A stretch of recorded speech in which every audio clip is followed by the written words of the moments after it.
আসসালামু আলাইকুম রাহমাতুল্লাহি ওয়া বারাকাতুহু। কেমন আছেন ভাই বোন বন্ধুরা? আমি আলহামদুলিল্লাহ ইনশাআল্লাহ ভালো আছি। আমি আজকে অনেক দিন পর আপনাদের সামনে একটি তদবির দিয়ে দিলাম। আজকের এই তদবিরটি দ্বারা আপনার মনের মানুষকে আপনি অতি তাড়াতাড়ি আপনার কাছে হাজির করতে পারবেন। আপনার মনের মানুষের মন মমের মতো গলে যাবে, সে আপনার কাছে আসার জন্য অস্থির হয়ে যাবে। আজকের এই তদবিরটি কোরআনী একটি তদবির, রুহানি কিতাবের একটি তদবির। আজকের এই তদবিরটি আপনারা কিভাবে প্রয়োগ করবেন, কিভাবে প্রয়োগ করলে আপনার কাজ হয়ে যাবে, আমি আপনাদেরকে যতগুলো নিয়ম আছে আমি প্রতিটি নিয়ম আপনাদেরকে বলে দেব। আজকের এই তদবিরটি আপনারা কেউ হারাম উদ্দেশ্যে ব্যবহার করবেন না, সবাই হালাল উদ্দেশ্যে ব্যবহার করার চেষ্টা করবেন। আপনারা পাক পবিত্র অবস্থায় কাজ করবেন। কাজ করার সময় অবশ্যই লোবান জ্বালিয়ে নেবেন অথবা আগরবাতি জ্বালিয়ে নেবেন। আপনারা পশ্চিম দিক ফিরে কাজ করবেন। মনে রাখবেন, রুহানি কিতাবগুলোর ভিতরে রুহানিয়াত আছে, তাই আপনারা নিয়ম মতো যদি কাজ করতে পারেন সঙ্গে সঙ্গে আপনারা উপকার পাবেন। আজকের তদবিরটি করার অনেকগুলো নিয়ম আছে, আমি আপনাদেরকে বলে দিতেছি। আপনারা আমার কথাগুলো মন দিয়ে শুনে তাহার পরে কাজ করবেন।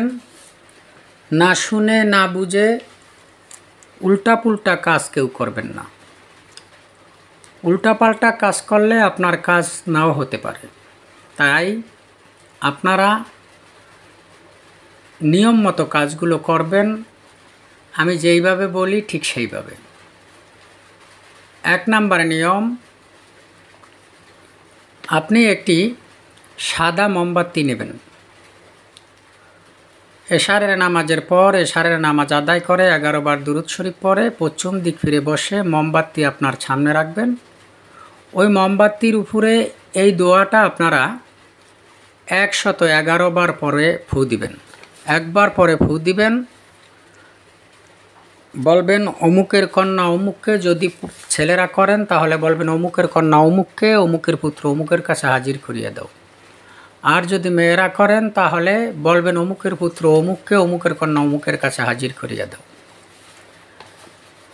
তারপরে আপনারা মোমবাতি সেইভাবে জ্বালানো হয় ঠিক সেইভাবে আগুন দিয়ে যতক্ষণ পর্যন্ত মোমবাতি জ্বলবে ততক্ষণ পর্যন্ত এই দোয়াটি আপনারা যেই কয়বার পারেন ধীরে ধীরে পড়তে থাকবেন।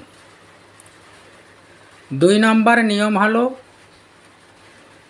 এই দোয়া জুমা রাত্রে, শুক্রবার দিনগত রাত্রে আপনারা 21 বার পরে যে কোনো বস্তু উরুফুরে ফু দিয়ে আপনারা যদি খাওয়াতে পারেন সঙ্গে সঙ্গে কাজ হবে।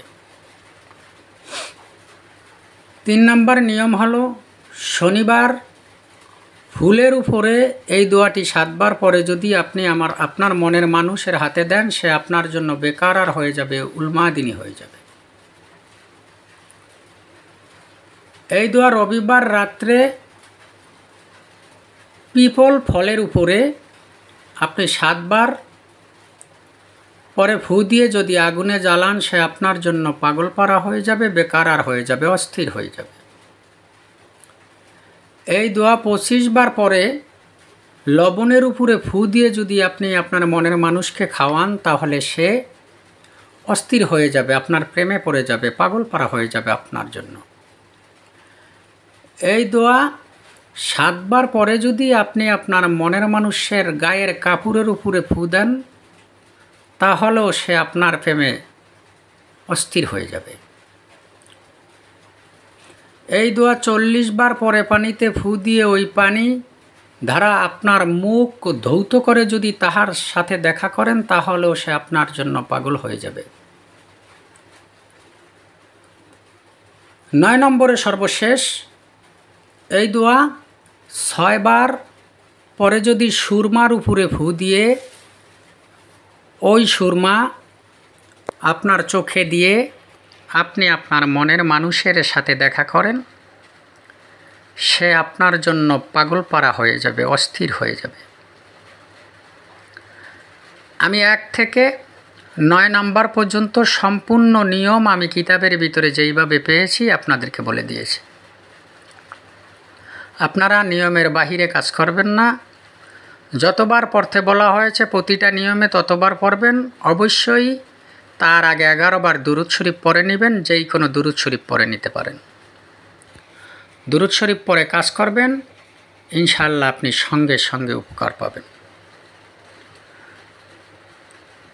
এই 10টা নিয়ম আমি আপনাদেরকে বলে দিয়েছি। এই 10টা নিয়মের যেই কোনো নিয়ম আপনি পালন করেন, ইনশাআল্লাহ সঙ্গে সঙ্গে উপকার পাবেন। কাজ করেন, উপকার পেলে আমার জন্য দোয়া করবেন। আল্লাহ হাফেজ।